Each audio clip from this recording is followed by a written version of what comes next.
Hey, welcome back to the channel.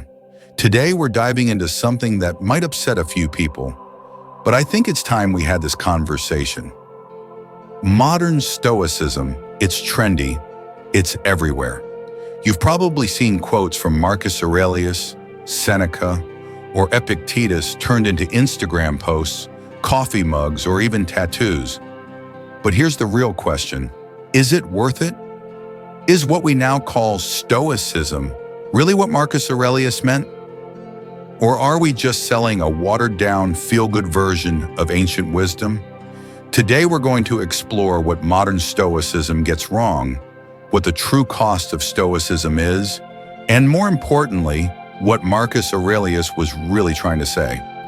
And as we go, I want you to ask yourself, not just intellectually, but emotionally, viscerally, is the version of Stoicism I follow helping me or numbing me? Let's get into it. The rise of modern Stoicism and why it feels so good. You've probably noticed it. Stoicism is trending. It's in podcasts, morning routines, cold plunges, billionaire habits. The idea is simple. Don't react emotionally. Stay calm. Focus on what you can control. Sounds great, right? But here's the thing. Modern Stoicism has become a product, a lifestyle brand. It's designed to feel like strength, look like discipline, and sell like success. And let me ask you, have you ever bought into an idea because it sounded rational, but deep down you felt disconnected, numb even? That's the price of modern Stoicism. It sells emotional detachment as wisdom. But the Stoics weren't teaching people to become robots. They weren't saying suppress everything. That's not wisdom, that's avoidance. What Marcus Aurelius was really dealing with. Let's rewind. Marcus Aurelius wasn't some morning routine guru sitting in a meditation garden. He was a Roman emperor during a time of war, plague, betrayal, real chaos. His book, Meditations, it wasn't written for an audience. It was written to himself.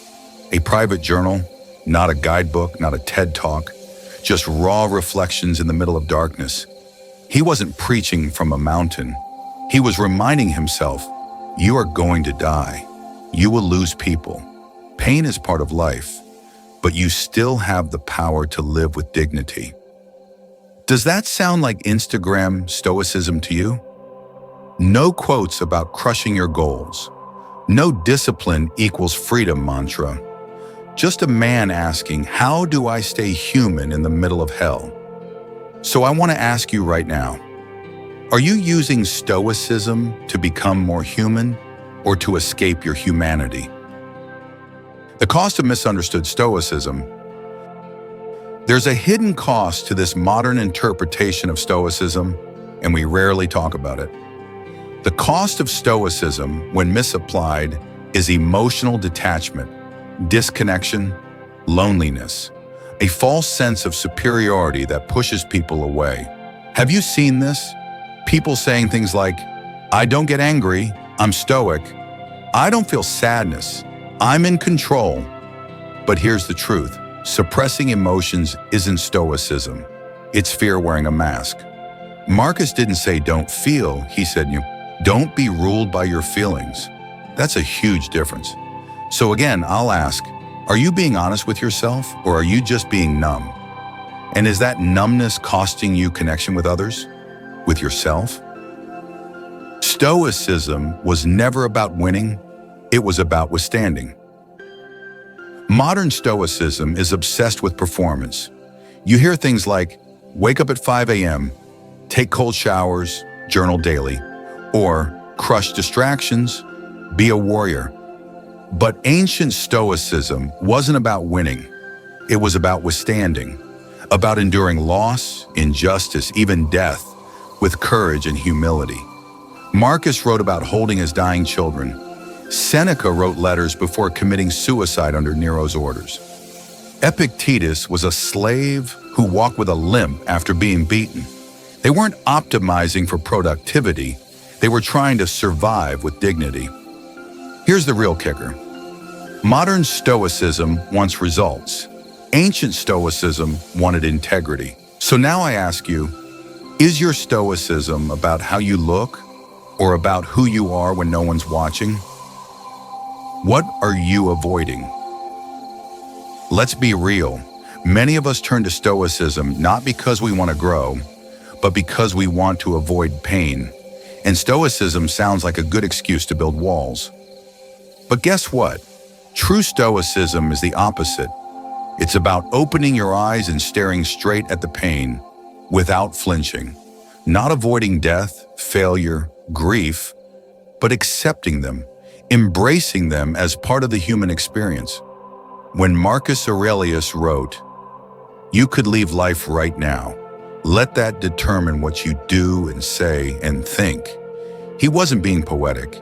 He was reminding himself to wake the hell up, not numb out, not hustle, not detach, but to live fully, honestly, vulnerably. So let me ask you again, what are you avoiding by calling it Stoicism? Is it worth it? We've talked a lot about the price of modern Stoicism: emotional suppression, disconnection, false pride. Now the real question is it worth it? Is it worth sacrificing your full emotional range to appear stoic? Is it worth losing intimacy, vulnerability, and connection just to say, I don't let things affect me? And if you've been following Stoicism because it helps you feel strong, ask yourself, do you feel strong or just numb? True strength comes from being able to feel deeply without being destroyed by it. That's what Marcus meant. That's what Seneca taught. Not to avoid emotion, but to ride the storm with open eyes. Bringing Stoicism back to life. So where do we go from here? If modern Stoicism has become a brand, a shell, a performance, how do we bring it back to life? Start here. Stop using Stoicism to avoid pain. Start using it to walk through pain. Use it to stay kind in a cruel world, to stay open in a guarded world, to stay grounded when the world spins out, and above all, use it to stay human. Read Marcus Aurelius not as a set of quotes, but as a man talking to himself, scared, struggling, but refusing to give up his integrity. That's the Stoicism that matters. Not the TikTok version, not the productivity hack, but the deep, quiet courage to face life head on and keep showing up with dignity. So now I want to hear from you. Has Stoicism helped you or hurt you? Do you think modern Stoicism has gone too far or not far enough? What's the real cost of staying emotionally detached? Drop a comment below. Let's talk. And if you found this helpful, give it a like and share it with someone who might be questioning the Stoic path too. And remember, the goal isn't to feel nothing. The goal is to feel everything and still choose virtue. Stay grounded, stay real, and I'll see you in the next one.